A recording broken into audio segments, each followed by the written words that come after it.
Hola amigos y amigas de Canary Bake, que hoy vamos a hacer unas tartaletas de limón. Por un lado vamos a hacer una crema de limón, por otro lado vamos a hacer un merengue italiano.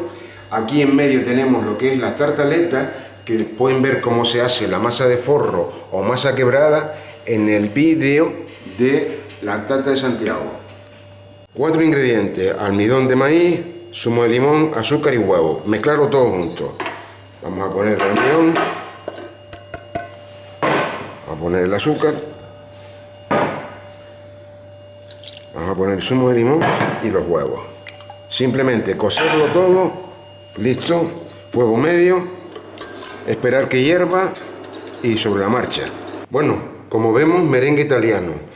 2 partes de azúcar. Esta azúcar la vamos a montar con las claras a punto de nieve y esta azúcar vamos a hacer un almíbar a 113 grados centígrados que luego vamos a ir añadiendo en forma de hilo fino a las claras montadas con el azúcar a punto de nieve.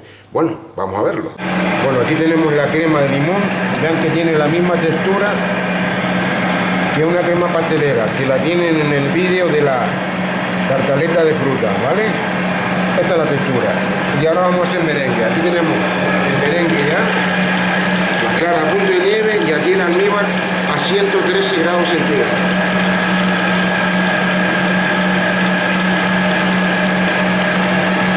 Bueno, aquí tenemos el merengue ya, como podemos ver está levantadito. Vamos a girarlo, a ver cómo queda.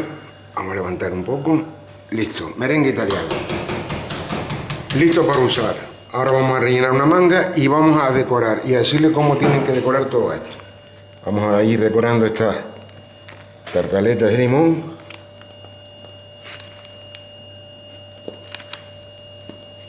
Las decoraciones yo a veces no las termino porque son un poco a gusto de cada uno. Yo les doy las ideas y ahora listo, vamos a decorar. Cacao en polvo puro, vamos a decorar unas piecitas. A ver, diferentes formas de decorar esto. Vale, vamos a dejarlo así ya. A este le vamos a colocar una guindita roja aquí, para que vean cómo queda. A este le vamos a poner un poquito de chocolate laminado. A este vamos a terminarlo con un poquito de limón, de la misma crema que hicimos antes. Qué bonito queda. Vamos a decorarlo con un pelín apenas de chocolate por aquí, por los lados. Y esto es cuestión de gustos, ¿ya? Y de lo que uno quiera.